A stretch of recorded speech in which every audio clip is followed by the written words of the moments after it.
የተወደዳችሁና የተከበራችሁ የኢትዮ ኒውስ ቤተሰቦች እንደምናላችሁ ሰላምታችን በያላችሁበት ይድረስ። እና አዳዲስና ወቅታዊ መረጃዎችን አዘጋጅተን ወደ እናንተ ማድረስ ጀምረናል። ከኢትዮ ኒውስ ልዩ መረጃዎች ጋር አብራችሁ እንድትቆዩ ግብዣችን ነው። በቅድሚያ አማርስ ዜናዎችን አስቀድማለሁ። የብልጽግና አገዛዝ ፕሬዝዳንት ታዬ አጽቀሥላሴ ኢትዮጵያ ከየብስ እግረ ሙቅ እስረኝነት እናላቅቃለን አሉ። ኢታማጆር ሹም ፊልድ ማርሻል ብርሃኑ ጁላ ደግሞ እንዋጋለን ሲሉ ዝተዋል። የአገዛዙ የአዲስ አበባ ከንቲባ አዳነች አቤቤ በኩላቸው ተዘግቶብን አንኖርም፣ የአድዋ ድል ልጆች መሆናችን እናሳያቸዋለን ሲሉ ተደምጠዋል። የአገዛዙ ባለስልጣናት የአድዋ ድል በዓል ምክንያት በማድረግ ጦርነት ሲያውጁ ተሰምተዋል። በዝርዝር እናየዋለን። በአማራ ክልል የተለያዩ አካባቢዎች በአገዛዝ ጦርና ፋኖ ኃይሎች መካከል ከባድ ውጊያ መቀስቀሱ ተሰምቷል። ጦር ይዞ ወደ አማራና ትግራይ ክልሎች አዋሳኝ አካባቢ አምርቶ የነበረው የአገዛዙ ጄኔራል የፋኖ ኃይሎች የከፈቱትን ከባድ ጥቃት ተከትሎ ወደ ምዕራብ ወሎ እንዲመለስ የተደረገ ሲሆን በራያ ቀጠና ደግሞ በዛሬው ዕለት የመድፍ ድብደባ እየተፈጸመ ይገኛል ተብሏል። የብልጽግና አገዛዝ በጎንደር በፈጸመው የድሮን ጥቃት ውሃ ለመቅዳት የተሰባሰቡ ንጹሃን መገደላቸው ነው የተሰማው። በዝርዝር የምትሰሙት ሌላኛው ጉዳይ ነው። የብልጽግናው ጠቅላይ ሚኒስትር አብይ አህመድ በኩዌት ሉዓላዊ ግዛት ላይ የተፈጸመውን ጥቃት ማውገዛቸው ተሰማ። አብይ ውርለት ኢራን በኩዌት ላይ የፈጸመችውን ጥቃት ተከትሎ ከኩዌት ልዑል አልጋ ወራሽ ሼክ ሳባህ ካሊድ አልሐማድ አልሳባ ጋር በስልክ መወያየታቸውን የተሰማ ሲሆን ኢራን ማውገዛቸው ተሰምቷል። ትራምፕ አያቶላ አሊ ካሚኒ ሊተኩ የሚችሉ በርካታ እጩዎች በመጀመሪያው ዙር ጥቃት ተገድለዋል አሉ። የአሜሪካ ወታደራዊ አውሮፕላኖች ደግሞ በኩዌት መከስከሳቸው ተሰምቷል። የመካከለኛው ምስራቅ ጦርነት የተባባሰ ሲሆን ኢራን በእስራኤል፣ በሳውዲ አረቢያ፣ በኩዌትና ኢራቅ ላይ ጥቃት መፈጸሟም ተሰምቷል። በሌላ በኩል ዩኬ፣ ፈረንሳይና ጀርመን በቀጠናው ጥቅሞቻችን ለማስጠበቅ እርምጃ ለመውሰድ ተዘጋጅተናል ሲሉ ተደምጠዋል። የተወደዳችሁና የተከበራችሁ የኢትዮ ኒውስ ቤተሰብ አባላት በዝርዝር የምንመለከታችሁ እነዚህ ጉዳዮች ናቸው። አብራችሁን ቆዩም። የብልጽግና አገዛዝ ፕሬዝዳንት ታዬ አጽቀሥላሴ ኢትዮጵያን ከየብስ እግረ ሙቅ እስረኛነት እናላቅቃለን አሉ። ኢታማጆር ሹሙ ፊልድ ማርሻል ብርሃኑ ጁላ ደግሞ እንዋጋለን ሲሉ ዝተዋል። የአገዛዙ የአዲስ አበባ ከንቲባ አዳነች አቤቤ በኩላቸው ተዘግቶብን አንኖርም፣ የአድዋ ድል ልጆች መሆናችን እናሳያቸዋለን ሲሉ ተደምጠዋል። የአገዛዙ ባለስልጣናት ዛሬ ጦርነት ሲያውጁ ነው በመድረክ የተሰሙትም። በዛሬው ዕለት የካቲት 23 2018 ዓ.ም የተከበረው 130ኛው የአድዋ ድል በዓል መታሰቢያ ምክንያት ማድረግ የብልጽግና አገዛዝ ባለስልጣናት በውንጀላና በዛቻ የተሞሉ ንግግሮችን አሰምተዋል። ባለስልጣናቱ በንግግራቸው ደግሞ ስለ ባንዳነት በመጥቀስ ብልጽግናን የሚታገሉ ኢትዮጵያውያንን ባንዳ ራሳቸውን ደግሞ አርበኛ አድርገው ሲሾሙ ታይተዋል። የአገዛዙ ፕሬዝዳንት ታዬ አጽቀሥላሴ ኢትዮጵያ በጂኦግራፊ እግረ ሙቅ ታስራለች ሲሉን የተደመጡትም ትላንት በአድዋ የተገኘው ወታደራዊ ድል ዛሬ በኢኮኖሚያዊና ስትራቴጂካዊ ድል ካልታጀበም ዋጋ የለውም የሚሉት የብልጽግናው ፕሬዝዳንት የ120 ሚሊዮን ህዝብ ፍላጎት እውን የሚሆነው የባህር በር ሲኖረው ነው። ስለሆነም ኢትዮጵያን ከየብስ እግረ ሙቅ እስረኛነት እናላቅቃለን ሲሉ ተደምጠዋል። ትናንት በአድዋ አውድማ ላይ የተገኘው ወታደራዊ ድል ዛሬ በኢኮኖሚያዊና በጂኦፖለቲካዊ ድል ካልታጀበ ትርጉሙ ሙሉ አይሆንም። የሀገራችን የኢኮኖሚ ጥማት የሚረካው እና የ120 ሚሊዮን ህዝቦች እጣ ፋንታ ብሩህ የሚሆነው ኢትዮጵያ በጂኦግራፊ ግርግም ወይም በየብስ እግረ ሙቅ ያለመታሰሯን ስናረጋግጥ ብቻ ነው። የአገዛዙ ጠቅላይ ኤታማዦር ሹም ፊልድ ማርሻል ብርሃኑ ጁላ በኩላቸው በቀጥታ ገጥመው ያላሸነፉትን ጠላቶች ባንዳዎችን አሰማርተውብናል ሲሉ ተናግረዋል። ለ20 ደቂቃ በዘለቀው የፊልድ ማርሻሉ ንግግር ላይ በአብዛኛው ባንዳ ያሏቸውን ኢትዮጵያውያን በመወንጀል ያተኮረው ብርሃኑ ጁላ ራሳቸው የአድዋ ድል ታሪክ ሰሪ ትውልድ ተረካቢ አድርገው አቅርበዋል። ኤታማጆር ሹሙ ብርሃኑ ጁላ ከትግራይ አማራና ኦሮሞ ጥያቄ በስተጀርባ ሆነው ባለፉት 6 ዓመታት ድጎማ እየሰጡና እያስታጠቁ እንድንገዳደል እንድንዳከም እየሰሩ ያሉ ኃይሎች ባንመክታቸው ኖሮ ዛሬ ኢትዮጵያ ባለችበት ቁመና እናገኛትም ሲሉ ነው የተደመጡትም። የህዳሴ ግድብ ስራን ለማስተጓጉል 15 ሺህ ጦር ከውጭ ተሰልጥኖ ተሰማርቶብን ነበር የሚሉት ብርሃኑ ጁላ የሁሉ ጦር መክተን እናሸንፈናል ሲሉም ተናግሯል። ባንዳዎች ዛሬም ያድዋ ልጆችን እየወጋን ነው ሲሉ የከሰሱት ብርሃኑ ጁላ እነዚህ ባንዳዎች ኤርትራ እንድትገነጠል የባህር በር እንድናጣ ካደረጉት ቅጥረኞች ጋር ተመሳሳይ ናቸው ሲሉ ሙንጀል አቅርበዋል። ከአማራ ከኦሮሞና ከትግራይ ጥያቄ በስተጀርባ ሆነው ድጎማ እየሰጡና እያስታጠቁ እንድንገዳደል እንድንዳከም እየሰሩ ባሉት በዚህ 5-6 ዓመታት ባንመክታቸው ኖሮ ኢትዮጵያን አሁን ባለችበት ቁመና አናገኛትም ነበረ። ባንዳው ግን ዛሬም ከጠላት ተሰልፎ የአድዋን ልጆች እየወጋ ነው።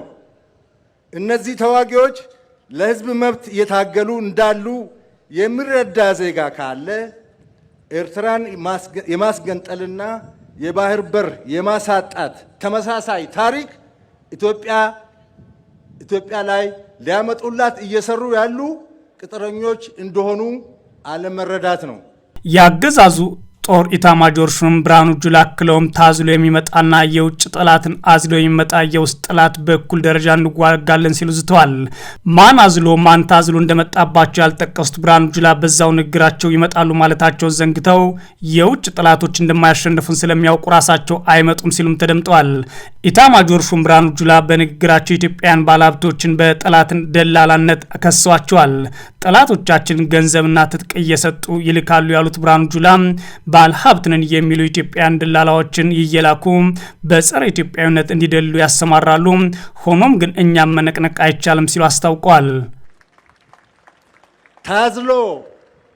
ታዝሎ የሚመጣ የውጭ ጠላትና አዝሎ የሚመጣውን የኛን ባንዳ በእኩል ደረጃ እንዋጋለን። አንድ ላይ ስንቆም እንደማንበገር በአድዋ ጦርነት ካስመዘገብነው ድልና በተከታታይ በወረራ ምከታ ታሪካችን ያከናነምናቸውን ሽንፈት ስለተገነዘቡ ራሳቸው አይመጡም። ሰበብ እየፈጠረ መሸፈት ለፈለገ የውስጣችን እንክርዳድ ግን የሚዲያ ፕላትፎርም እየፈጠሩ እያስታጠቁና ገንዘብ እየከፈሉ እርስ በርሳችን ሊያባሉን ተግተው እየሰሩ ይገኛሉ። ባለሀብት ነን የሚሉ ኢትዮጵያዊ ደላላዎችን እየላኩ ጸረ ኢትዮጵያ እንዲደልሉ ያሰማራሉ። ሰላማችንን የማደፍረስና አገር የማፍረስ ተልዕኮ አንግበው ቢንቀሳቀሱም ውስጣዊ አንድነቱ እንደ አድዋ ዘመን አርበኞች የጠነከረው በዘመናዊ ትጥቅና አደረጃጀት የተገነባውና እየተገነባ ያለውን የኢትዮጵያ መከላከያ ሰራዊት መነቅነቅ አልቻሉም። በተመሳሳይ ያገዛዙ የአዲስ አበባ ከንቲባ አዳነች አቤቤ ወጣቶችን ሰብስበው ስለ ባህር በር ሲናገሩ ተደምጠዋል። የኦህዴድ ብልጽግና ባለስልጣኗ አዳነች አቤቤ የባህር በር ተዘግቶብን ዝም ብለን አንኖርም ሲሉም ነው የተናገሩት። እኛ የባህር በር ተዘግቶብን የሚቀበል ወጣት የለንም የሚሉት ከንቲባ ወጣቶችን የቀሰቀሱት ታዲያ እኛ ተዘግቶብን አንኖርም ያድዋ ድል ልጆች መሆናችን እናሳያቸዋለን በሚል ንግግራቸው ነው። የባህራችን ጉዳይ ተዘግቶብን እንኖራለን እንዴ? ወጣቶች አላችሁ? ተዘግቶበት የሚኖር ወጣት የለንም። ያገዛዙ የብልጽግና ባለስልጣናት ከላይም ሆነ ከታች በመድረክም ሆነ በአዳራሽ የሚናገሩት ጦርነት ስለማወጅ እንጂ ኢትዮጵያውያን ፖለቲካዊ ጥያቄዎቻቸውን ስለመመለስ ሆኖ አልተገኘም። በአማራ ክልል የተለያዩ አካባቢዎች በአገዛዙ ጦርና ፋኖ ኃይሎች መካከል ከባድ ውጊያ መቀስቀሱ ተሰምቷል። ጦሩ ይዞ ወደ አማራና ትግራይ ክልሎች አዋሳኝ አካባቢዎች አምርቶ የነበረው የአገዛዙ ጀነራል የፋኖ ኃይሎች የከፈቱትን ከባድ ጥቃት ተከትሎ ወደ ምዕራብ ወሎ እንዲመለስ የተደረገ ሲሆን በራያ ቀጠና ደግሞ በዛሬው ዕለት የመድፍ ድብደባ እየተፈጸመ ይገኛል ተብሏል። የብልጽግና አገዛዝ በጎንደር በፈጸመው የድሮን ጥቃት ውሃ ለመቅዳት የተሰባሰቡ ንጹሃን ዜጎች መገደላቸው ታውቋል። በዛሬው ዕለት የካቲት 23 2018 ዓ.ም በአማራ ክልል ጎጃም፣ ወሎና ሸዋ የተለያዩ አካባቢዎች በአገዛዙ ጦርና ፋኖ ኃይሎች መካከል ከባድ ውጊያ እየተደረገ እንደሚገኝ የኢትዮኒውስ የፋኖ የመረጃ ምንጮች ተናግረዋል። በተለይም በጎጃም ጃዊ ቀጠና በቀጠለው ውጊያ የፋኖ ኃይሎች በርካታ የአገዛዙ ጦር አባላትን በመደምሰስ ድል መቀዳጀታቸውን ነው የመረጃ ምንጮቻችን ለኢትዮኒውስ ያረጋገጡት። የፋኖ ኃይሎች ዛሬ የካቲት 23 2018 ዓ.ም ከንጋት ጀምሮ ባደረጉት ውጊያ ሻለቃ አመራሩን ጨምሮ በርካቶች ከቡድን መሳሪያ ጋር ሲማረኩ ኩምበር አካባቢ የተሰማራው ሙሉ የአገዛዝ ጦር ደግሞ ፋኖ ኃይሎች ውጊያ ተደምስሷል ተብሏል። ከፈንድቃ ከተማ አቅራቢያ በምትገኝ በምትገኘው ኩምበር ከተደረገው የዛሬ ውጊያ በተጨማሪ በቀጠናው በቀናት ልዩነት የፋኖ ኃይሎች ከፍተኛ ድል እያስመዘገቡ እንደሚገኙ ነው የመረጃ ምንጮች አክለው የተናገሩት። በተመሳሳይ በፋግታ ለኩማ ወረዳ ፋግታ ከተማ ከማልዳ ጀምሮ ከባድ ውጊያ እየተደረገ እንደሚገኝ የተሰማ ሲሆን በዚህ ጎጃም ቀጠና ማቻከል፣ ደብረ ኤልያስ፣ ይልማናና ዴንሳ፣ ቡሬ፣ አለፋ አካባቢ እንዲሁም ማቻከል ወረዳ የተለያዩ አካባቢዎች የተደረጉ ውጊያዎች በርካታ ያገዛዙ ጦር አባላት በፋኖ ኃይሎች መገደላቸውን የአማራ ፋኖ ብሔራዊ ንቅናቄ ቴዎድሮስ አስታውቋል። በተያያዘም በሰሜን ጎጃም ዞን ጎንጂ ቆለላ ወረዳ የብልጽግና ወረዳ የሰላምና ደህንነት ኃላፊ አቶ አለኝ እርገጤ በፋኖ ኃይሎች በተወሰደባቸው እርምጃ መገደላቸውን የተሰማው የወረዳው የብልጽግና አመራሩ አቶ አለኝ እርገጤ የካቲት 22 2018 ዓ.ም በተከፈተባቸው ተኩስ ነው የተገደሉት ብሏል። የጎንጂ ቆለላ ወረዳ የብልጽግና አሰራር በበኩሉ አመራሩ መገደላቸውን በማረጋገጥ የያዘን መግለጫ አውጥቷል። ብልጽግና የጎንጂ ቆለላ ወረዳ ሰላምና ጸጥታ ኃላፊ አቶ አለኝ እርገጤ በህግ ማስከበር ላይ ያሉ ተገድለዋል ሲል ነው በመግለጫ ያስታወቀው። በሌላ በኩል የፋኖ ኃይሎች በምዕራብ ወሎ ቀጠና መቅደላና ሌሎች ወረዳዎች የከፈቱት መጠነ ሰፊ የማጥቃት ዘመቻ ተከትሎ ጦር ይዞ ወደ አማራና ትግራይ አዋሳኝ አካባቢዎች አምርቶ የነበረው የአገዛዙ ጀነራል ወደ ምዕራብ ወሎ እንዲመለስ መደረጉ ሰምቷል። የአገዛዙ ጦር 11ኛ ዕዝ ምክትል አዛዥ ሜጀር ጀነራል ዘውዱ ሰጣርጌ ወደ አማራና ትግራይ አዋሳኝ የአብርግል ቀጠና ጦር ይዞ ገብቶ ነበር የሚሉት የመረጃ ምንጮች ከየካቲት 21 2018 ዓ.ም ጀምሮ የፋኖ ኃይሎች በመቅደላ፣ ተንታ፣ አማራ ሳይንት፣ ገነት የሌሎች አካባቢዎችም የከፈቱትን የማጥቃት ውጊያ ተከትሎ ዘውዱ ሰጣርጌ በከባድ መሳሪያዎች ታጅቦ ወደ እነዚህ አካባቢዎች ተመልሷል ብለዋል። የፋኖ ኃይሎች በመቅደላ ወረዳ ማሻ ከተማና አካባቢው በከፈቱት ውጊያ አንድ ሬጅመንት የአገዛዝ ጦር ሲደመሰስ በርካታ የቡድንና የነፍስ ወከፍ መሳሪያዎች ደግሞ ማረካቸውን አስታውቀዋል። ይህን ተከትሎም ጀነራል ዘውዱ ሰጣርጌ ወደ ምዕራብ ወሎ ተመልሶ የፋኖ ኃይሎችን ማጥቃት እንዲቀለበስ ታዟል ሲሉ የመረጃ ምንጮቻችን ተናግረዋል። ዘውዱ ሰጣርጌ በትላንትናው ዕለት በቀጠናው የሃይማኖት አባቶች ሰብስቦ ፋኖ እንዲያወግዙ ሲናገር መደመጡንም የመረጃ ምንጮች አክለው ተናግረዋል። በዚህ ወሎ ቀጠና የአገዛዝ ጦር በራያ ቆቦ፣ ራያ አላማጣ ወረዳ አዋሳኝ አካባቢዎች በዛሬው ዕለት ተከታታይ የመድፍ ድብደባ እያደረገ እንደሚገኝ ተሰምቷል። በቀጠናው በተለይም የፋኖ ኃይሎችና የትግራይ ኃይሎች በቅርብ ርቀት ይገኙበታል በተባለው የዋጃና አካባቢው ስፍራዎች የመድፍ ድብደባ መደረጉን ነው የመረጃ ምንጮች ተናገሩት። በአካባቢው መሳሪያ ድብደባ የደረሰው ጉዳት አለመታወቁንና በአካባቢው ካሉ ኃይሎችም ይህ ዘገባ እስከተጠናከረበት ጊዜ ድረስ ምላሽ አለመሰጠቱን የመረጃ ምንጮች አክለው ተናግሯል። በተመሳሳይ በዛሬው ዕለት የካቲት 23 2018 ዓ.ም በሸዋ ቀጠና በተደረገ ውጊያ ድል መቀዳጀቱን የአማራ ፋኖ ብሔራዊ ንቅናቄ ሸዋ ጠቅላይ ግዛት አስታውቋል። በቀጠናው ባሶና ወረና ወረዳ መሃል አምባ በተባለ ስፍራ ጭራሮ ደብረ አካባቢ በተደረገ ውጊያ በርካታ የአገዛዝ ጦር አየር ወለድና ኮማንዶ አባላት የሞትና የአካል ጉዳት ደርሶባቸዋል ነው ያለው አፋብን። በሌላ በኩል የብልጽግና አገዛዝ በጎንደር ፈጸመው የድሮን ጥቃት ውሃ ለመቅዳት የተሰባሰቡ የንጹሃን ዜጎች መገደላቸው ሰምቷል። የአገዛዝ ጦር በዛሬው ዕለት በቅርቡ ፋኖ ኃይሎች ቁጥጥር ስር በገባችው ማዕከላዊ ጎንደር ዞን አለፋ ወረዳ ሻውራ ከተማ በፈጸመው ጥቃት ነው ንጹሃኑ የተገደሉት። ጥቃቱ የተፈጸመው ጠዋት 1 ሰዓት አካባቢ ሻውራ ከተማ ቀበሌ 01 ወይም አምቦ ሰፈር የተባለ አካባቢ ሲሆን በጥቃቱ ውሃ ለመቅዳት የተሰባሰቡ ንጹሃን ይገኙበታል ተብሏል። በዚህ የድሮን ጥቃት በርካቶች ጉዳት የደረሰባቸው ሲሆን በጥቃቱ ወይዘሮ አንጓች ያለም ወጣት ናንዬ ደጉና አቶ አለሙ አቢታ ሲገደሉ ሌሎች ደግሞ ቆስለዋል ሲሉ የመረጃ ምንጮቻችን በዝርዝር ተናግረዋል። የብልጽግና አገዛዝ ከትላንት ጀምሮ ባህር ዳር ዙሪያ ወረዳ ባቸፈር፣ ሜጫ፣ ጃዊ፣ አለፋ፣ ቋራና ጣቁሳ አካባቢዎች ተከታታይ የድሮን ቅኝት እያደረገ እንደሚገኝ ነው የመረጃ ምንጮች ለኢትዮ ሲያረጋገጡትም።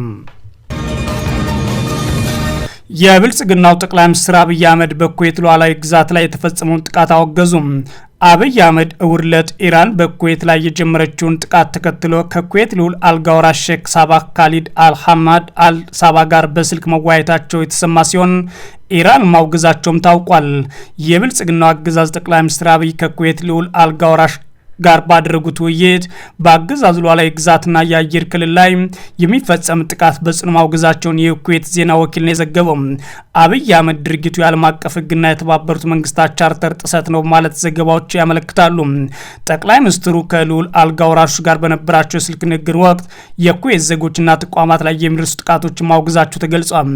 አብይ አህመድ የቅርብ ወዳጃቸው የሆኑት የአረብ ኤምሬት እና ሌሎች ሀገራትን ውግዘት በተመለከተ ምንም ያላሉ ሲሆን ከኩዌት አልጋ ወራሽ ጋር ውይይት በማድረግ ይህንን ጥቃት አውግዘዋል ተብሏል። እሳቸውም ድሮንና ተኳሾችን በገፍ ሲገዟት የነበሩትን ኢራንን በአሁኑ ሰዓት ወደ ማውገዝ አዘንብለዋል። ዘገባው እንደሚያመለክተው አብይ በኩዌት የሲቪል ተቋማት ላይ የሚፈጸም ጥቃት ተቀባይነት የለውም ብለዋል የተባለው አብይ ኢትዮጵያ የኩዌት መንግስትና አመራር የሀገሪቱ ሉዓላዊነት መረጋጋትና ደህንነት ለመጠበቅ በሚወስደው ማንኛውም እርምጃ ድጋፍ ያደርጋል ሲሉ ገልጸዋል ተብሏል። ኢራን በትላንትናው ዕለት መካከለኛው ምስራቅ የፈጸመችው ጥቃት በኩዌት የአንድ ሰው ህይወት ማለፉን ተገልጿል።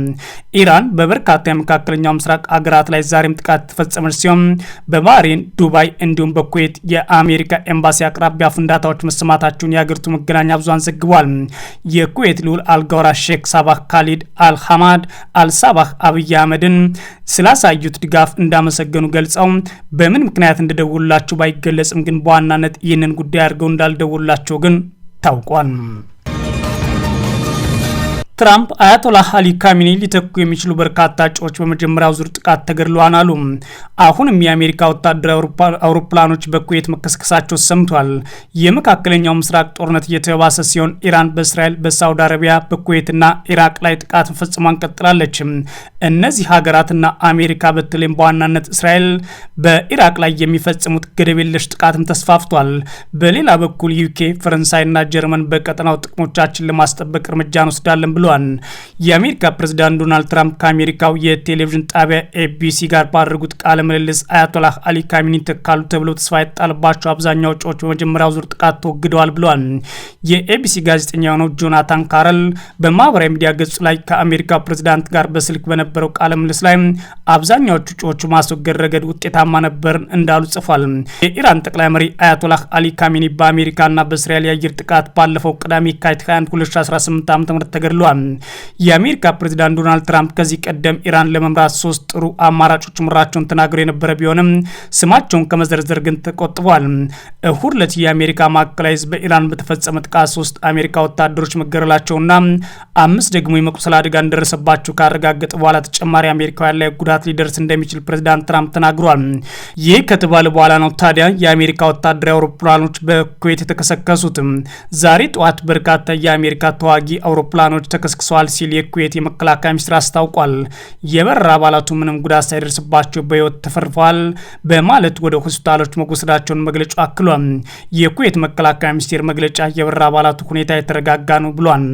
የመከላከያ ሚኒስቴሩ አክሎም ከአሜሪካ ጋር ስለ ክስተቱ እየተነጋገሩ መሆኑን ገልጾ የክስተቱ መንስኤዎች በተመለከተ ምርመራ ይካሄዳል ብሏል። አሜሪካና እስራኤል በኢራን ላይ የሚፈጽሙት ጥቃት ለሶስተኛ ቀን በቀጠለበት በዛሬው ዕለት ኢራን በባህረ ሰላጤው አካባቢዎች ላይ ባሉ ሀገራት ላይ ሚሳኤሎችን አስወንጭፋለች። በዋናነት በእስራኤል ከባድ ጥቃት ፈጽማለች ተባለ ሲሆን የኔታናውን ቢሮ ጨምሮ ሌሎች ቦታዎች ጥቃት ደርሶባቸዋል ተብሏል። ዛሬ ማለዳ በተለይም በኩዌት የሚገኙ የአሜሪካ ኤምባሲ አቅራቢያም ጥቃት ተፈጽሟል። ኤምባሲው በኩዌት የሚገኙ የአሜሪካ ዜጎች ወደ ኤምባሲው እንዳይመጡና ቤታቸው እንዲቆዩ መልእክት አስተላልፏል።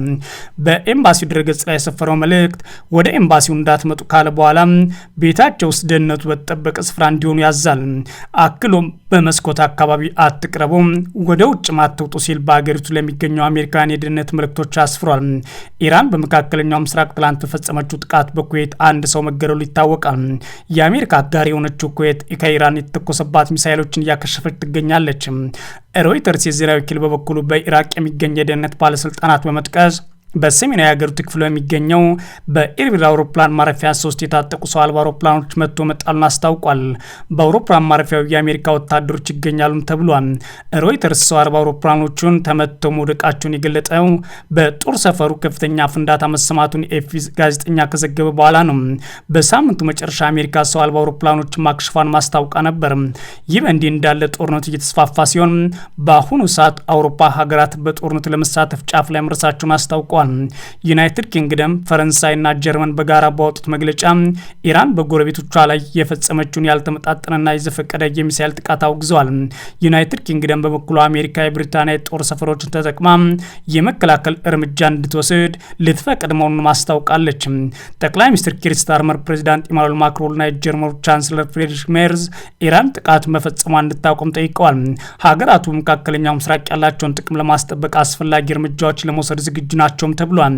የራሳችንና በየቀጠናው ያሉ አጋሮቻችን ፍላጎት ለመከላከል እርምጃ እንወስዳለን። ይህም የኢራን ሚሳይሎችና ድሮኖች የመተኮስ አቋም ከምንጭ የሚያጠፋ አስፈላጊና ተመጣጣኝ የመከላከያ እርምጃ ሊሆን ይገባል ብለዋል። የዩናይትድ ኪንግደም ጠቅላይ ሚኒስትር ስታርመር በቪዲዮ ባስተላለፉት መልእክት አሜሪካ የሀገሪቱን የጦር ሰፈሮች እንድትጠቀም እንደሚፈቅዱ ገልጸዋል። ጠቅላይ ሚኒስትሩ በባህረ ሰላጤ የሚገኙ አጋሮች እነርሱን ለመከላከል ተጨማሪ ተግባር እንድናከናውን ጠይቀውናል ብለዋል። በተቀናጀ የመከላከያ ዘመቻ አካል የሆኑት የብሪታንያ ጀቶች አየር ላይ ያሉን ያሉት ጠቅላይ ሚኒስትሩ አስቀድሞ በተሳካ ሁኔታ የኢራን ጥቃቶችን አክሽፏል ብሏል። ነገር ግን ስጋቶቹን ለማስቆም ብቸኛው መንገድ ሚሳኤሎችን ከምንጫቸው ማጥፋት፣ እዛው ከማከማቻ ዴፖቸው ወይም ሚሳኤል ለመተኮስ ጥቅም ላይ ከሚውሉበት ማስወንጨፊያዎች ሲሉ ተናግረዋል። ኢራን በመላ ቀጠናው ሚሳኤል እየተኮሰች ንጹሃን እንዳትገድል፣ የብሪታንያን ሕይወት አደጋ ላይ እንዳጥልና ተሳትፎ የሌላቸው ሀገራትን እንዳትመታ ለመከላከል የቀረበን ጥያቄ ለመቀበል ወስነናል ሲሉም የሀገራቸውን አቋም ገልጸዋል። የተወደዳችሁና የተከበራችሁ የኢትዮ ኒውስ ቤተሰቦች መረጃዎቻችን እነዚህ ነበሩ። መልካም ጊዜ እመኛለሁ።